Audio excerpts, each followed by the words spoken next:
નમસ્કાર વિદ્યાર્થી મિત્રો, લાસ્ટ ટાઈમ આપણે બીજા લેક્ચરની અંદર પાચન તંત્ર એના વિશે માહિતી જોઈ. પાચન તંત્રમાં કેનો કેનો સમાવેશ થાય? તો કે પાચન માર્ગ અને પાચક ગ્રંથિ છે એનો સમાવેશ થાય.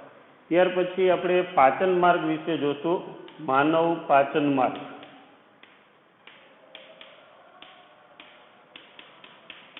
ની આકૃતિ દોરી પાચક અંગો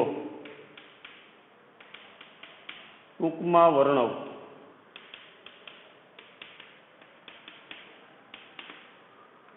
માનવ પાચન માર્ગની આકૃતિ દોરી અને પાચક અંગો ટૂંકમાં વર્ણવ. આપણે પાચન માર્ગની આકૃતિ લાસ્ટ ટાઈમ જોઈ અને પાચન માર્ગની અંદર કયા કયા પાચક અંગોનો સમાવેશ થાય એનો પણ અભ્યાસ કર્યો. જો પાચક અંગોની અંદર કયા કયા આવે આપણે રિપીટ કરી તો પાચક અંગોમાં મુખ,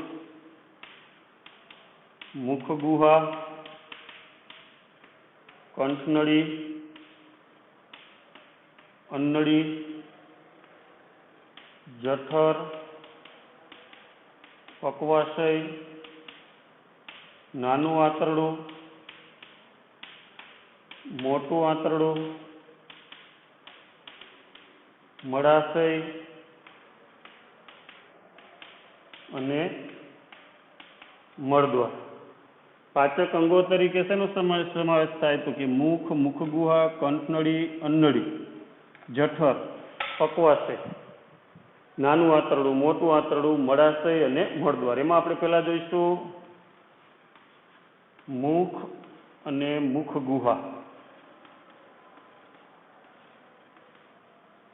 જો મુખ અને મુખગુહા, મુખ જે છે એ કેમાં ખુલે? તો કે મુખ છે એ મુખગુહામાં ખુલે.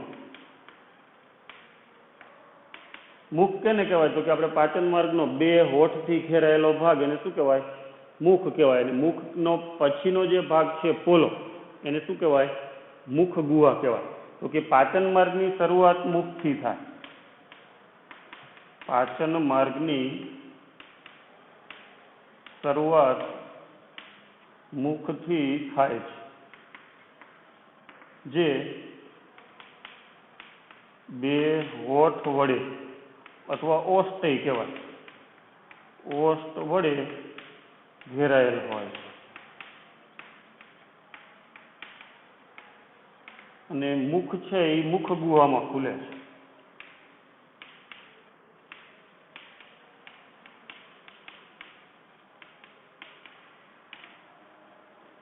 પાચક અંગોની અંદર કયા કયા? તો કે મુખ, મુખગુહા, કંઠનળી, અન્નળી, જઠર, પક્વાશય, નાનું આંતરડું, મોટું આંતરડું, મળાશય અને મળદ્વાર. એમાં પેલો ભાગ કયો? તો કે મુખ.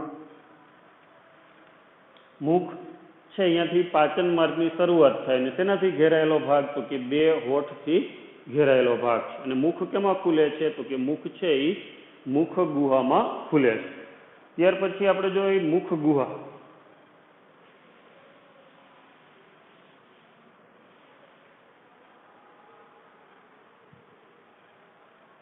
મુખ પછી મુખગુહા. મુખગુહા છે એ હનુય અસ્થિ થી ઘેરાયેલો ભાગ છે.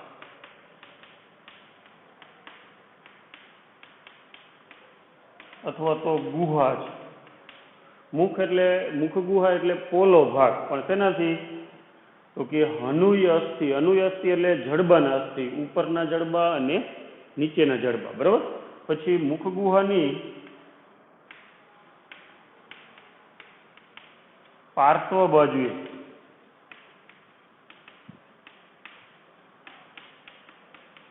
ગાલની દિવાલ હોય છે. પાર્શ્વ એટલે સાઈડમાં. સાઈડમાં કયો ભાગ? મુખગુહામાં ગાલ હોય, બરાબર. પછી અગ્ર બાજુએ ઓષ્ઠ એટલે હોઠ.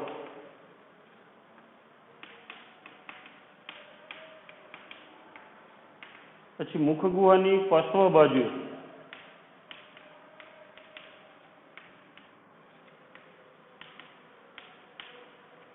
કંઠનળી હોય છે. અગ્ર બાજુએ હોઠ હોય, પાછળના ભાગમાં કંઠનળી હોય, અને ઉપરનો જે ભાગ છે એને તાળવું કહેવામાં આવે. તાળવાની અંદર પાછા બે ભાગ,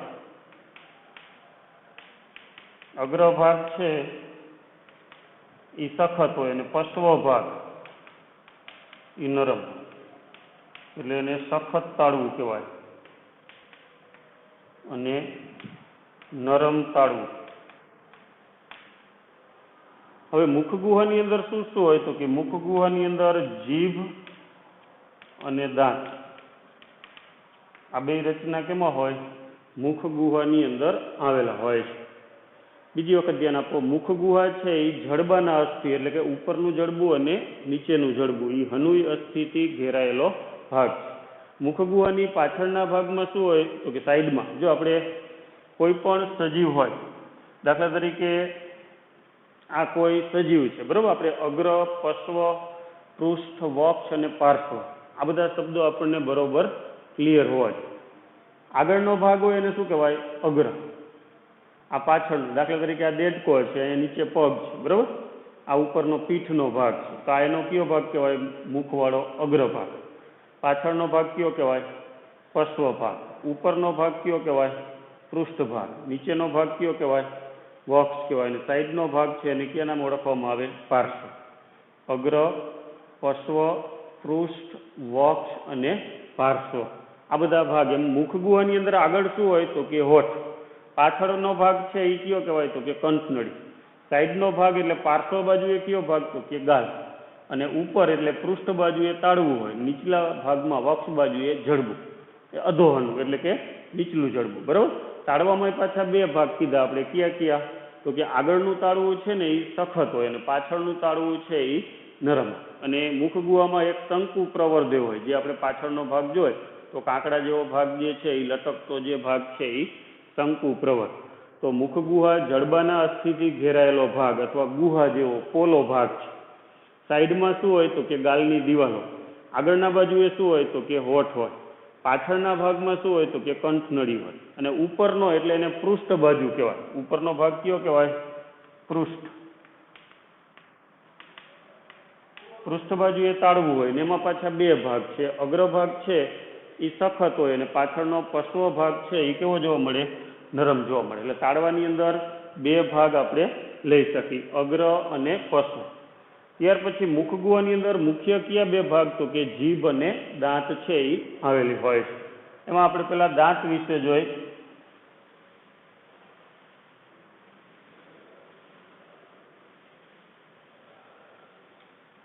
પાચન માર્ગ જે છે એ આખું એકી સાથે પૂછાય નહીં.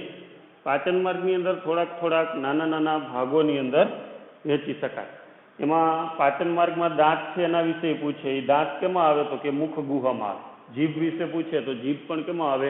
મુખ ગુહામાં. એટલે આમાંથી ટુકડાઈ પૂછે કે પાચન માર્ગમાં કંઠનળી અને અન્નળી વિશે વર્ણવો, મુખ અને મુખ ગુહા વિશે વર્ણવો, અથવા તો નાનું આંતરડું સમજાવો કે મોટું આંતરડું સમજાવો, એ રીતે પણ પૂછી શકે.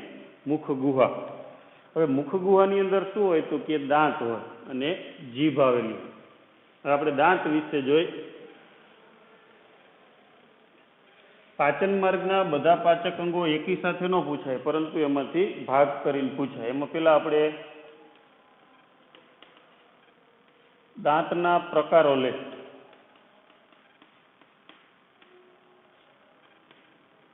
દાંતના પ્રકારોની અંદર આપણે જોઈએ તો મનુષ્યની અંદર બધા જે દાંત છે એ એક સરખા ન હોય. આપણે કેના દાંતના પ્રકારો જોઈએ? માનવ દાંતના પ્રકારો. માનવની અંદર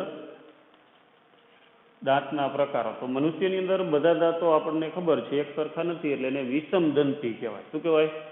વિષમ દંતી તરીકે ઓળખવામાં. જો એક સરખા દાંત હોય બધા તો એને સમદંતી કહેવાય. પણ મનુષ્યની અંદર કયા પ્રકારના દાંત છે તો કે વિષમ દંતી પ્રકારના છે. પછી આપણે દાંત છે એ જડબાની અંદર જે ખાડો હોય એની અંદર ખૂંપેલા એને કૂપદંતી કહેવામાં આવે. કેવા દાંત કહેવાય? કૂપદંતી તરીકે ઓળખવામાં આવે છે. મનુષ્યના દાંત પેલા આપણે જોઈએ વિષમ દંતી.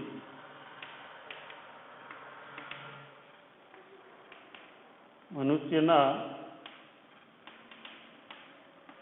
બધા જ દાંત એક સરખા હોતા નથી. આવા દાંતને વિષમદંતી કહેવાય છે.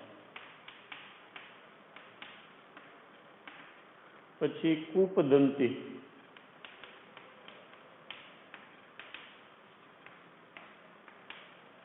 મનુષ્યના દાંત જડબાના ખાડામાં અથવા તો ગુહા કહેવાય, બરોબર, ખૂંપેલા હોય છે.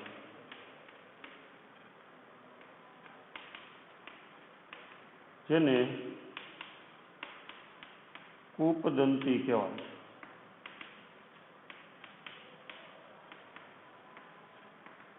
મનુષ્યના દાંત છે એ જડબાના ખાડામાં ખૂંપેલા. પછી પ્રતિસ્થાપી દંત વ્યવસ્થા.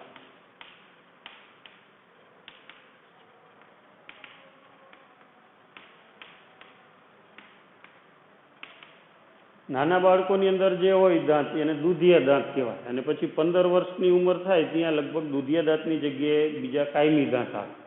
એટલે એવી દંત વ્યવસ્થાને શું કહેવાય? પ્રતિસ્થાપી દંત વ્યવસ્થા. એટલે કે એકની જગ્યાએ બીજા. જો બાળકોમાં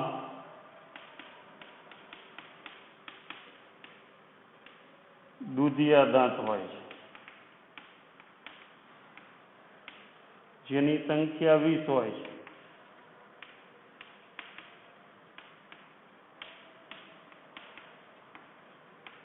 અને પુખ્તાવસ્થા દરમિયાન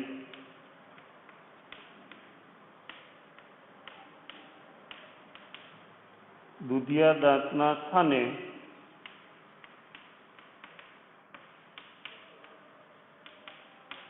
કાયમી દાંત આવી જાય છે.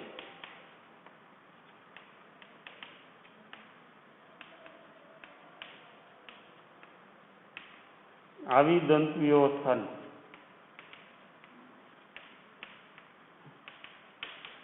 પ્રતિસ્થાપી દંત વ્યવસ્થા તરીકે ઓળખવામાં આવે. જો આપણે દાંતની અંદર વિષમદંતી, કૂપદંતી અને પ્રતિસ્થાપી દંત વ્યવસ્થા એ ત્રણેય શબ્દો સમજાવ્યા, એ પ્રકારમાં લઈ શકાય, બરાબર. વિષમદંતી એટલે શું? તો કે મનુષ્યના બધા દાંત એક સરખા હોતા નથી એવા દાંતને વિષમદંતી તરીકે. બધા દાંત છે એ અલગ અલગ હોય. પછી મનુષ્યના દાંત છે એ જડબાના ખાડાની અંદર ખૂંપેલા હોય. આપણે દાંત પડી જાય તો અંદરથી જે ભાગ નીકળે એ બહાર જે દેખાય એના કરતાં પણ વધારે અંદર ઊંડાઈ હોય. એટલે એ મજબૂત રીતે જડબાની અંદર ખાડામાં ફિક્સ થયેલા હોય. તો એવા દાંત ખાડામાં ખૂંપેલા એટલે એને કેવા કહેવાય? કૂપદંતી.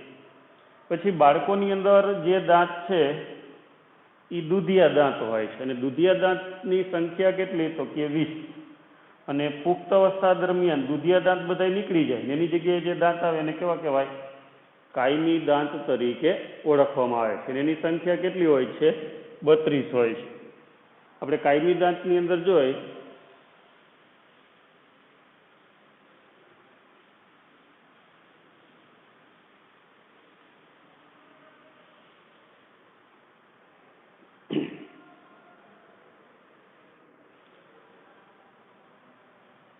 દૂધિયા દાંત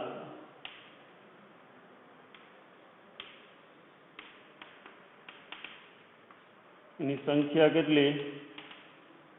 તો કે 20. અને એનું દંત સૂત્ર આવે છે એ 2102. અને બીજા જડબામાં 21-2. દંત સૂત્ર આપણે જોઈએ પેલા. દંત સૂત્ર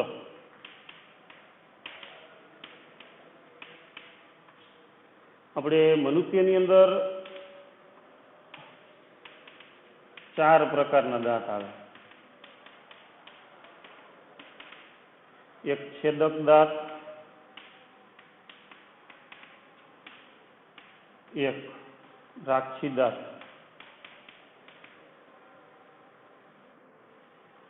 બે છેદક, એક રાક્ષી, બે અગ્રદાઢ અને 3 દાઢ. હવે દંતસૂત્ર એટલે 4 પ્રકારના દાંત છે એ આ એક અર્ધ ભાગ થયો. જડબાની અંદર એક અર્ધ ભાગ. જો આપણે અહીંયા દાખલા તરીકે બતાવી તમને આ ઉપલું જડબું, બરોબર? એમાં પેલા આવશે 2 છેદક દાંત, પછી એક રાક્ષી દાંત, પછી 2 અગ્રદાંત ને પછી 3 દાંત.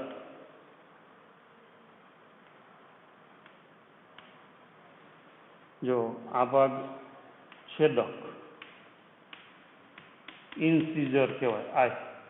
પછી રાક્ષી દાંત,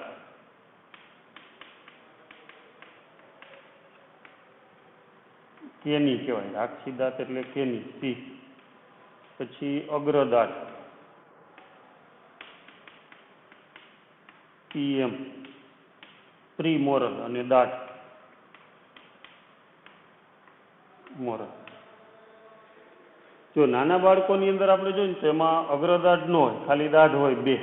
એટલે 2 છેદક, એક રાક્ષી, પછી અગ્રદાઢ નહીં અને 2 દાઢ. એટલે એક અર્ધ ભાગમાં કેટલા દાંત હોય? એમાં 5. બીજા અર્ધ ભાગમાં 5, 10 ને 10 બીજા જડબામાં, કુલ કેટલા થયા? 20. જ્યારે મનુષ્યની અંદર એક અર્ધ ભાગની અંદર જોઈએ તો IC, PM અને M. I એટલે છેદક, C એટલે કેની એટલે રાક્ષી, PM એટલે અગ્રદાઢ અને M એટલે દાઢ. આ છેદકને કયા નામે આપણે ટૂંકમાં ઇન્સિઝર એટલે I કહેવાય. રાક્ષી દાંતને કેની, C. અગ્રદાઢને PM અને દાઢને મોરલ એટલે M. IC, PM અને M.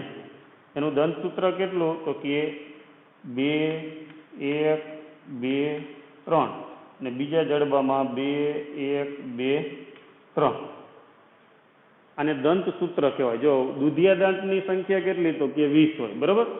એમાં એક અર્ધ ભાગમાં 5 જ દાંત હોય. આ જે અગ્રદાઢ જે છે, દાઢ 2 હોય પણ અગ્રદાઢ ન હોય, બરોબર? એટલે એ રીતે એની અંદર 2 છેદક હોય, એક રાક્ષી, અગ્રદાઢ નહીં અને દાઢ કેટલી? 2. તો એની અંદર એ રીતે જોવા મળે. જ્યારે પુખ્ત માનવની અંદર આપણે જોઈએ તો એમાં 32 દાંત હોય. તો એની અંદર એક અર્ધ ભાગમાં કેટલા દાંત થયા? તો કે 8. બીજા અર્ધ ભાગમાં કેટલા? 8. એ જ રીતે એક જડબામાં 8 ને 8 16 અને બીજા જડબામાં 8 ને 8 16. 16 ને 16 કેટલા થયા? 32. એટલે મનુષ્યની અંદર દાંત જે છે એના પ્રકારો આપણે જોઈએ તો પેલા અગાઉ પ્રકાર લીધા હતા. પેલા આપણે લીધું હતું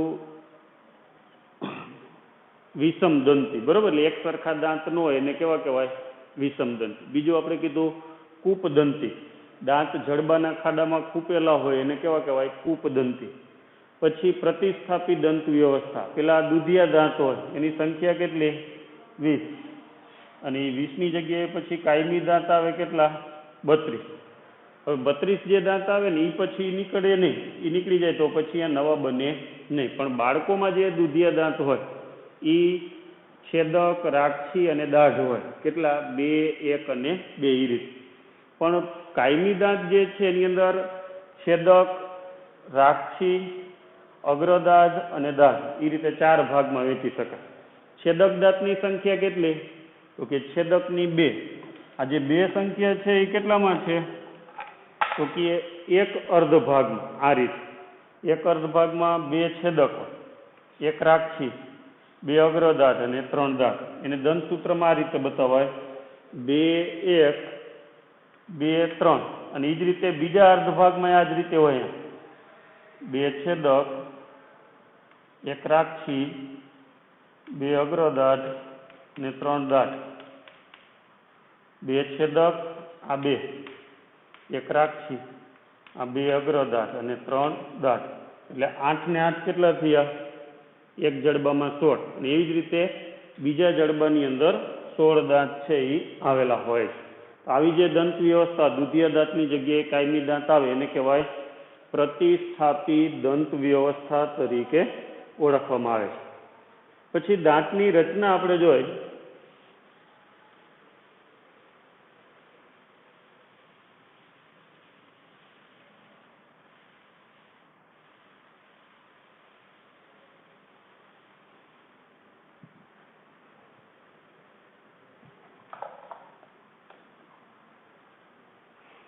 દાંતની રચના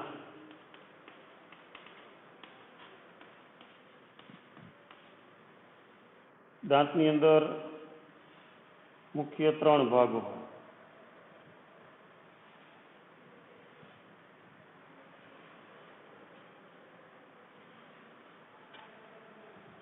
એને ફરતે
આ દાંતનો બહારનો ભાગ જે છે એ ઇનેમલ,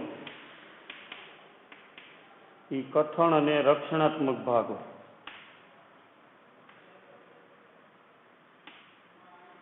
દાંતનો કઠણ અને રક્ષણાત્મક ભાગ.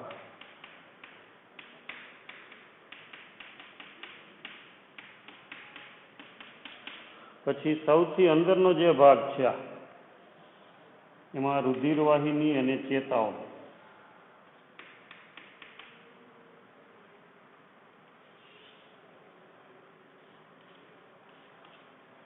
આ બધો ભાગ ખાડાની અંદર ખૂંપેલો.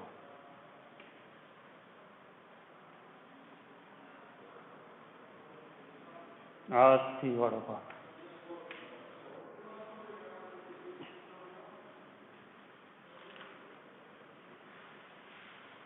પછી બીજો ભાગ જે છે એ આ ડેન્ટિન, દંત મજ્જા ગુહા.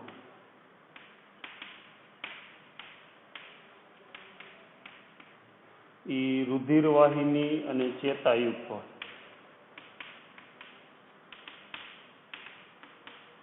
અને આ જે દંતમજ્જા ગુહાની ફરતે જે છે આ ભાગ છે એને ડેન્ટિન કહીશું,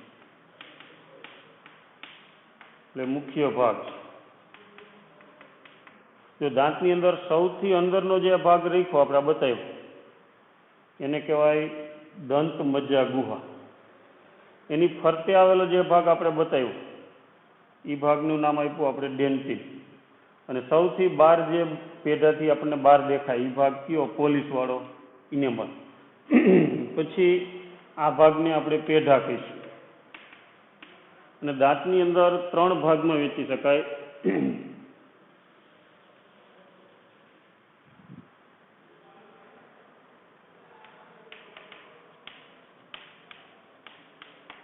આ ભાગ છે એ મુગટ,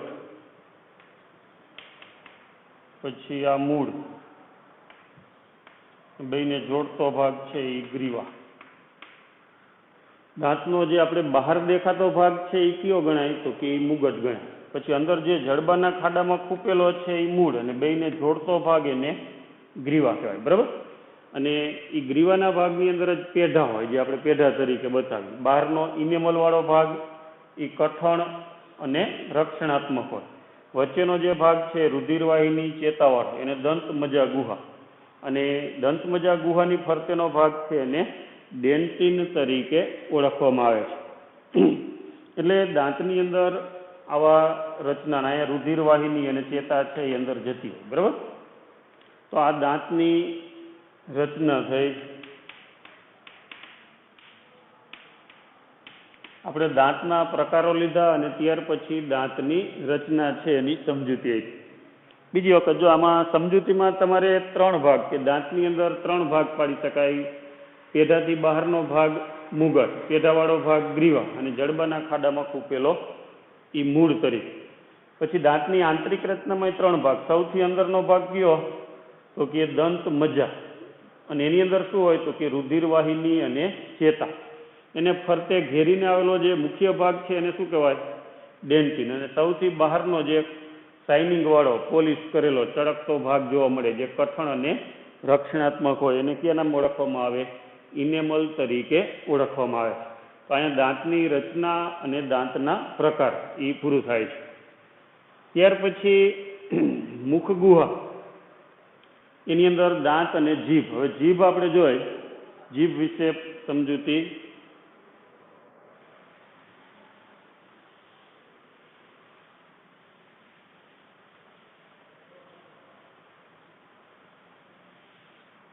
જો આમાંથી આ બધા પ્રશ્નો છે એ ટૂંકા પ્રશ્નો તરીકે પૂછાય. પાચન માર્ગની આકૃતિ દોરીને પાચક અંગો ટૂંકમાં સમજાવો એમાંય પૂછાય, અથવા દાંતની રચના, એના પ્રકારો, એ રીતે પૂછાય, અથવા તો ખાલી એમાંય પૂછાય કે દાંતના પ્રકારો વર્ણવો, અથવા તો દાંતની રચના વર્ણવો. હવે જીભ વિશે આપણે જોઈ, મુખગુહાની અંદર જીભ. જીભ છે એ માંસલ અને સ્નાયુની બનેલી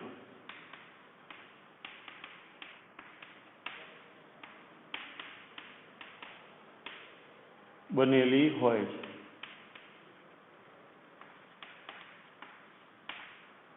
તે અગ્ર છેડે મુક્ત હોય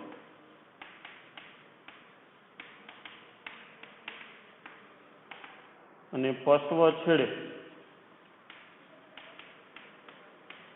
વળાંક વળી અને નીચલા જડબામાં જોડાય છે. તેને ફ્રેનુલમ કહેવાય. શું કહેવાય? પછી જીભની અંદર આપણે જોઈએ તો ઉપસેલા ભાગ હોય. જીભમાં ઉપસેલા ભાગો જોવા મળે છે, જેને રસાંકુરો કહેવાય, જેમાં સ્વાદ કલિકા એ રસાંકુરો આવેલા હોય છે. ઉપસેલા ભાગ જોવા મળે એને રસાંકુર કહેવાય, ને એમાં સ્વાદ કલિકા છે એ આવેલી.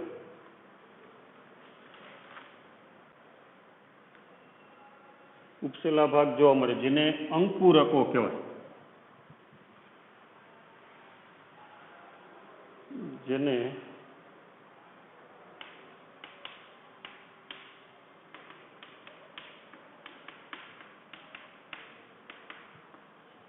અને અંકુરકો એમાં કેટલાક સ્વાદાંકુરો હોય,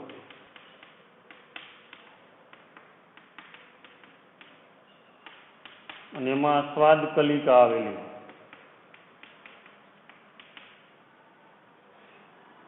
પછી અંકુરકો છે એ 4 પ્રકારના હોય. જો અંકુરકો એના કેટલા પ્રકાર? તો કે 4 પ્રકાર. એક તંતુમય,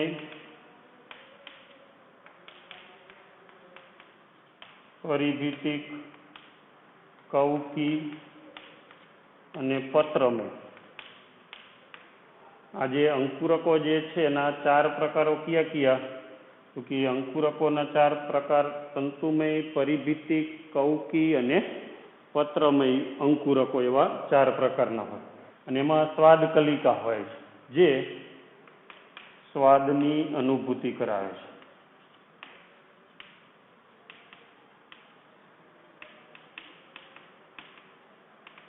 પછી જીભનું કાર્ય જોઈએ આપણે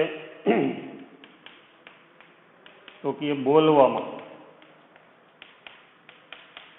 ખોરાકને ચાવવામાં,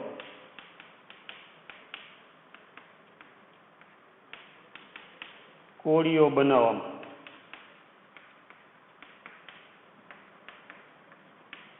અને કોળિયાને ગળવામાં.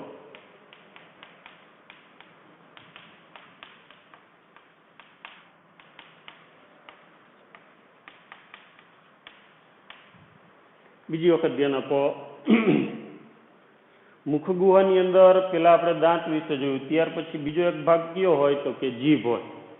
જીભ કેવી હોય તો કે માંસલ અને સ્નાયુની બનેલી. આગળના છેડે મુક્ત હોય અને પાછળના છેડે વળાંક વળી નીચલા જડબાયરે જોડાય, એને કહેવાય ફ્રેન્યુલમ કહેવાય. શું કહેવાય? પછી જીભમાં ઉપસેલા ભાગ જોવા મળે, એ ઉપસેલા ભાગને શું કહેવાય? અંકુરકો કહેવાય. અને અંકુરકો કેટલા પ્રકારના તો કે 4 પ્રકારના હોય. કૌકી અંકુરક, પત્રમય અંકુરક, તંતુમય અને પરિભીતિક. આ બધા અંકુરકો છે. અને એમાં સ્વાદ કલિકા છે એ આવેલી હોય, જે સ્વાદની અનુભૂતિ કરાવે છે. જીભ આપણે બોલતા હોય એમાં ઉપયોગમાં આવે, સ્વાદ પારખવામાં ઉપયોગમાં આવે, ખોરાક જે છે એને ચાવવામાં પણ ઉપયોગમાં આવે, અને ખોરાક આરે લાળ રસ ભેળવીને કોળીઓ બનાવવામાં ઉપયોગમાં આવે, અને કોળિયાને અંદર ધકેલવામાં આવે કંઠનળીમાં, એને કહેવાય કોળીઓ ગળવાની ક્રિયા. એમાં પણ આપણને જીભ છે એ ઉપયોગી છે. તો જીભના કાર્ય અને જીભની રચના, આપણે પાચન માર્ગ આખો પ્રશ્ન એકી સાથે લગભગ પૂછાય નહીં, પણ એમાંથી આવી રીતે ટૂંકા ભાગ બધાય જીભ વિશે, દાંતના પ્રકારો, દાંતની રચના, પછી હવે બધા આપણે ભાગ લઈશું આકૃતિમાં. કંઠનળી છે, જઠર છે, પછી નાનું આંતરડું છે, મોટું આંતરડું, એ રીતે નોખી નોખી ટૂંકનોંધ તરીકે કે નાના નાના પ્રશ્નો તરીકે એમાંથી પૂછાઈ શકે છે.